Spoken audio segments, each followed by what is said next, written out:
Thank you very much, Karen, for that wonderful introduction. A very good morning, ladies and gentlemen, and welcome to this session. I can vividly remember the first time I saw with my own eyes what stress at work looks like. I was a fresh graduate, just 22 years old, started work at a multinational organization in the IT department as senior staff. And one day I was walking along the corridor together with a colleague of mine, Annie. Suddenly out of the blue, our department head appeared, and the moment he saw Annie, he shouted, "Annie, when will your project be ready?" Instantly, Annie froze in her tracks, and so did I. I wish I wasn't there to witness what became a painful experience for Annie. And I was quite sure at that time, every single person in our department could hear the words of our department head. Ladies and gentlemen, work is a 4-letter word that brings so much meaning to us. We work for different reasons. We want to work because we want to make a difference to this world. We want to know that our presence matters. We want to become positive agents for change in humanity, in the world, don't we? Yes. And of course, we like to get that nice pay packet at the end of the month.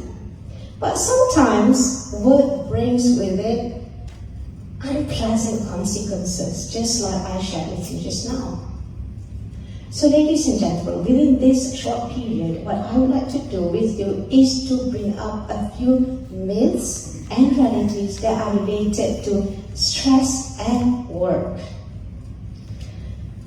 Number one, let me ask you, how many of you think that it's normal and natural to experience chronic stress, high stress at work? Raise your hand if you think it's normal and natural to experience chronic stress at work for prolonged periods of time. Wow, that's almost half. Half of you, every one or two persons. Is all stress bad? No. I hope you agree with me that not all stress is bad. There are certain stress that helps to motivate us to do things that we are supposed to do. Otherwise, you would just be going like floating in the sea. You see, the stress hormone, cortisol, have you heard of it?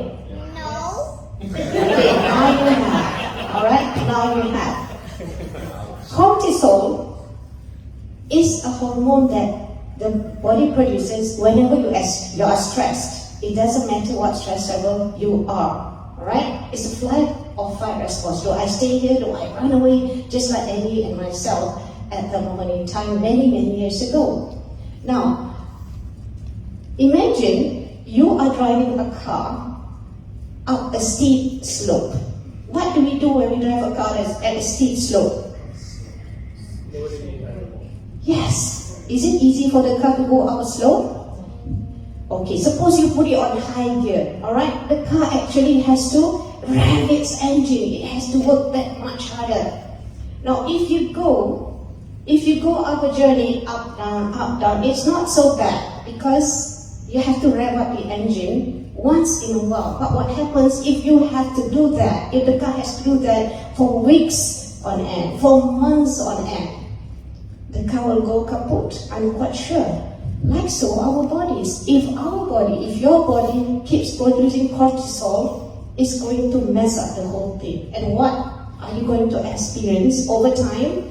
Because of this high chronic stress for a prolonged periods of time. That is the focus of our session today. We are not just talking about normal stress, we are talking about chronic, prolonged stress that goes on for weeks or months or even years on end. And every person who experiences this has the potential of getting a heart attack, high blood pressure, which is also known as the silent killer, and it can also increase your risk of diabetes type 2.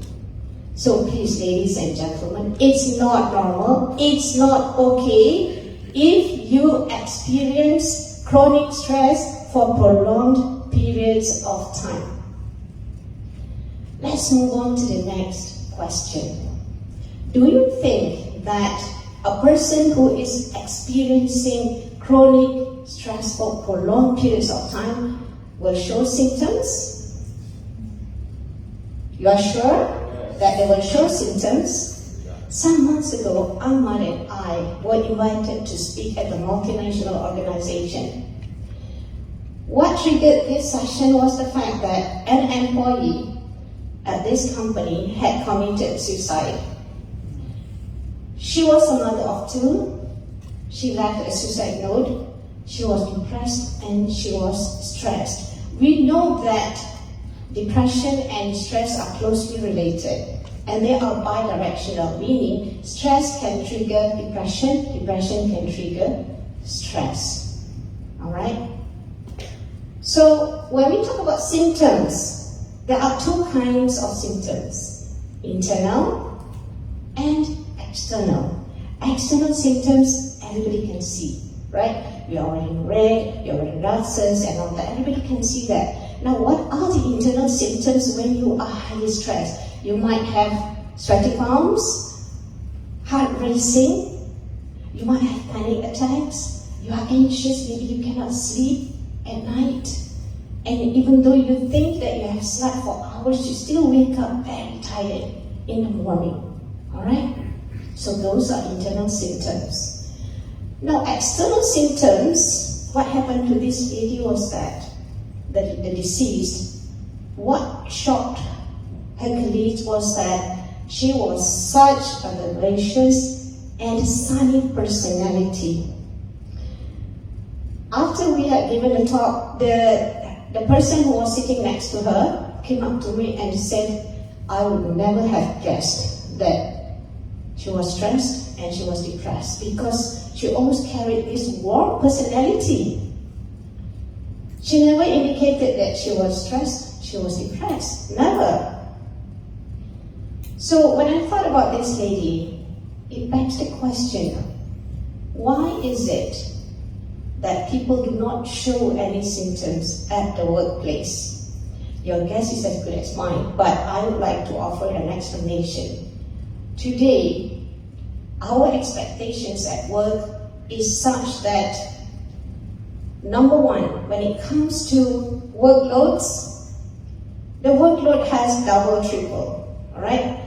The work style, the lifestyle has changed a lot over the past decade or so. With the advent of the internet, smart gadgets, everyone is expected to be available almost like 24 hours, 7 days a week.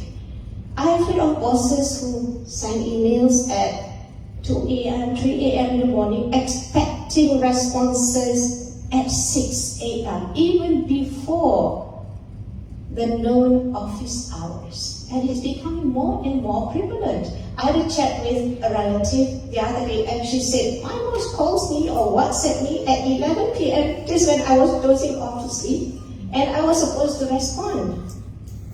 When is that me time? Where do you have family time? Because work has permeated your life 24/7.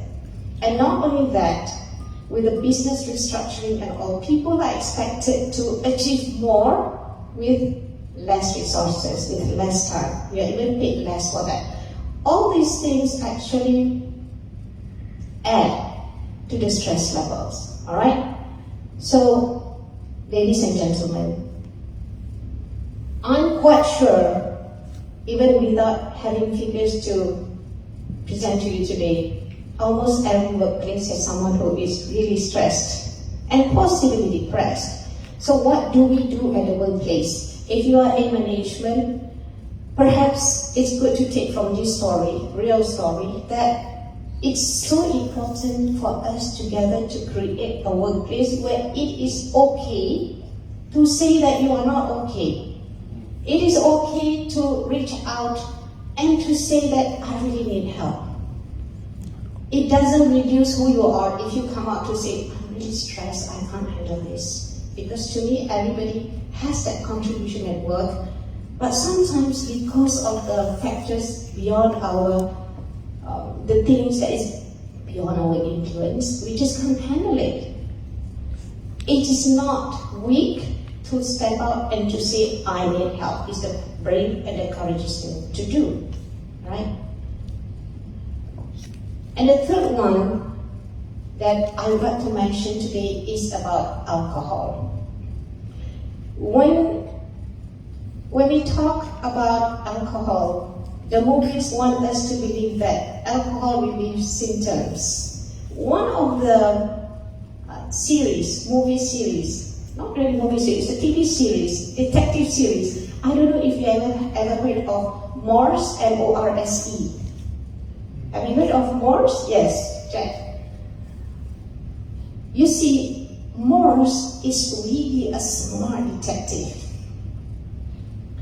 There have been so many situations where his colleagues were not able to crack problems, but Morse would be the hero, sweeping in at the very last minute and saying this and this and this, and dispel all the misconceptions and prove, okay, that is the guilty guy, all right? He's always the hero at the end. But Morse is also an alcoholic.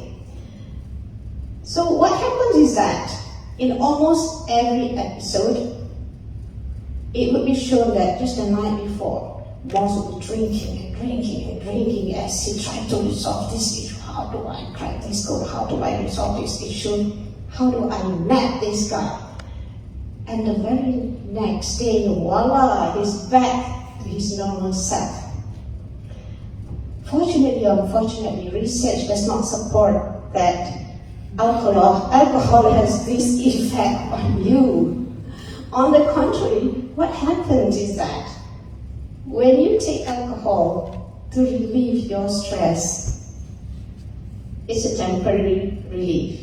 You feel relaxed, you feel floating. I don't know, I'm just guessing you feel floating because I've never taken alcohol, right? But that's what I thought it was from the movies that I watched. And after that, there will be withdrawal, all right?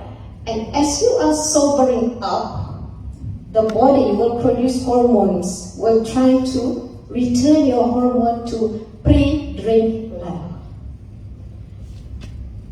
And as this happens, this is when the temptation comes, because you might feel worse than before you take the drink. And then the brain will whisper to you, we didn't feel this way before we take the drink. Take one more. Take one more. Alright? And that's how the addiction starts. Right? The temptation. So ladies and gentlemen, drinks, alcohol is not a good way to relieve stress. On the other hand, it will make you worse. And for that, I would like to share with you some actionable items that you can do to actually relieve your stress. All right? Having said that, just as a disclaimer, we all have different stressors, right? Work and such. The actionable items that I'm going to share with you are just small actions that you can take, right? But that doesn't remove the stressor. By all means, if you're having a burnout and you know that it's because of your work, the wise thing to do is to start looking for another job, right?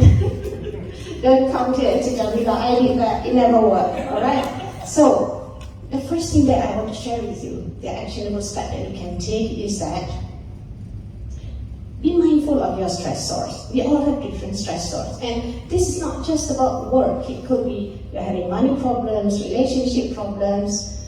But the thing is that, for some reason, the human brain, we like to think of negative things that go wrong. This is not going to work out, 1 week's time, 2 weeks' time, maybe I'll lose this job, maybe I can't get a job.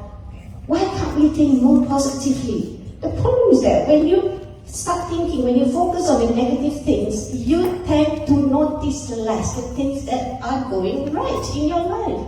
There are so many things that are going well, right? The ceiling is clean.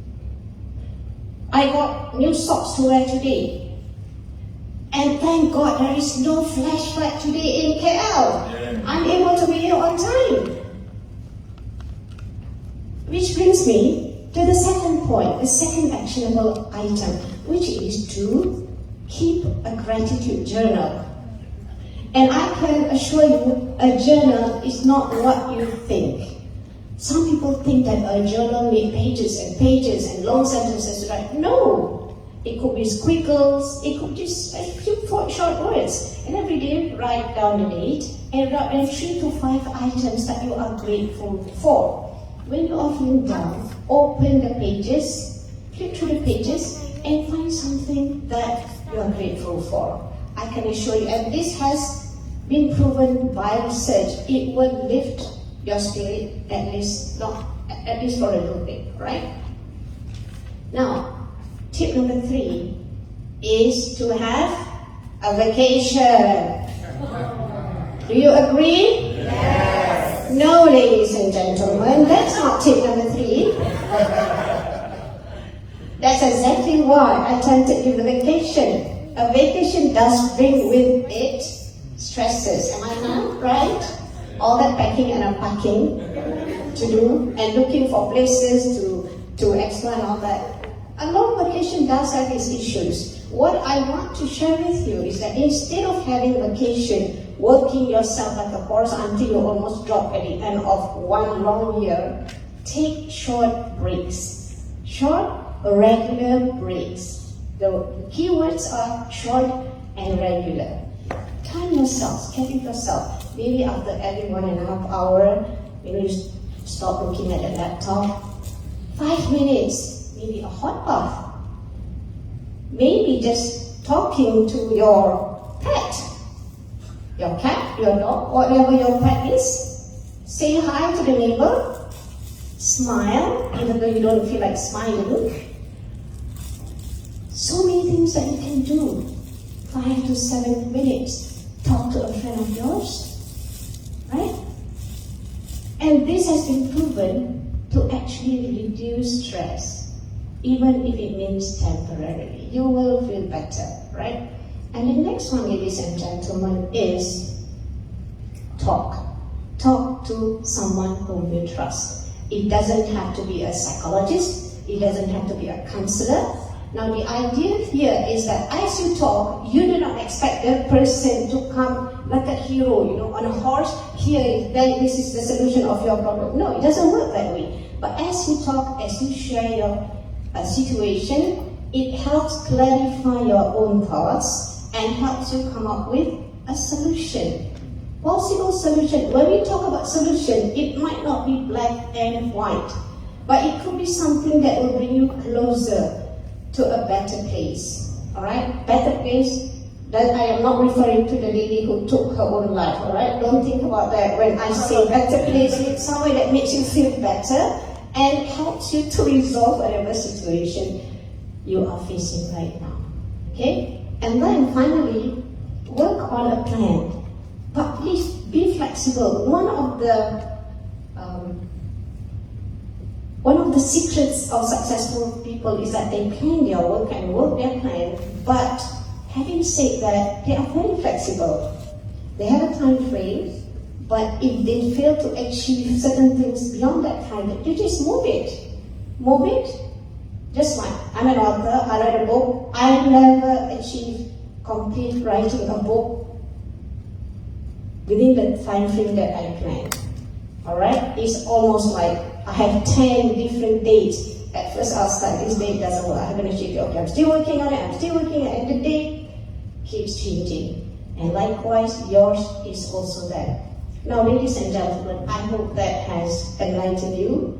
And I believe there is an question and answer session. We have a bit more time here. Are there any questions from anybody? Yes, Jamilah. Thank you for the great session.